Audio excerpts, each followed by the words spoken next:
Assalamualaikum warahmatullahi wabarakatuh. Selamat pagi anak-anak. Baik, sebelum kita mulai materi hari ini, silahkan kalian tonton terlebih dahulu tayangan berikut ini.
Baik, anak-anak, tayangan yang baru saja kalian lihat itu adalah salah satu contoh periodisasi dalam sejarah, khususnya sejarah yang ada di Indonesia.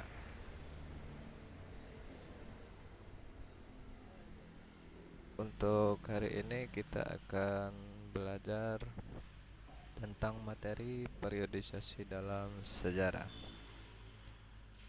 Nah, dalam periodisasi, prinsip periodisasi itu ada yang namanya pembabakan atau disebut dengan istilah periodisasi. Itu adalah pengklasifikasian peristiwa sejarah menurut pembabakan tertentu atau pembabakan masa. Selain itu juga periodisasi bisa disebut dengan pembagian masa atau periode dalam sejarah. Lalu kemudian aspek-aspek yang dipelajari atau yang dibahas dalam periodisasi diantaranya itu ada aspek ekonomi, aspek sosial, aspek budaya, dan aspek politik. Kemudian salah satu contoh dari periodisasi itu periodisasi menurut sistem pencaharian. Nah, secara umum periodisasi sejarah, perkembangan kebudayaan sejarah itu dibagi menjadi dua. Yang pertama yaitu zaman praaksara. Apa itu zaman praaksara? Zaman praaksara adalah zaman sebelum mengenal tulisan. Jadi dari asal bahasanya pun, dari asal katanya pun kita bisa mengetahui bahwasanya pra itu artinya sebelum dan aksara itu tulisan. Jadi praaksara itu adalah zaman sebelum mengenal tulisan. Kemudian yang kedua yaitu zaman aksara. Zaman aksara itu adalah zaman yang sudah mengenal tulisan. Kapan itu? Zaman aksara itu dimulai ketika mulai berkembangnya dan munculnya kebudayaan agama Hindu-Buddha sampai sekarang. Itu adalah masa zaman aksara. Lalu di dalam periodisasi sejarah Indonesia sendiri itu ada cukup banyak pembabakannya atau pembagian masanya. Di antaranya itu yang pertama masa prasejarah atau masa praaksara. Kemudian yang selanjutnya yaitu masa atau zaman perkembangan budaya Hindu-Buddha. Lalu setelah itu masa perkembangan kebudayaan pada zaman Islam. Lalu dilanjutkan dengan masa kolonialisme Belanda. Setelah itu dilanjutkan dengan kolonialisme Jepang yang berlangsung 3,5 tahun. Setelah Indonesia merdeka itu periodenya atau periodisasinya itu adalah masa Orde Lama. Itu adalah masa ketika presiden pertama kita Soekarno itu menjadi presiden pertama Indonesia. Lalu setelah beliau dilanjutkan dengan masa Orde Baru. Masa Orde Baru itu adalah masa ketika Presiden Soeharto memimpin negara Indonesia. Dan Presiden Soeharto ini periodenya, masa bertahannya atau kepemimpinannya itu cukup lama, mulai dari 65 sampai tahun 1998. Nah, setelah masa Orde Baru atau setelah masa zaman Presiden Soeharto dilanjutkan dengan masa reformasi.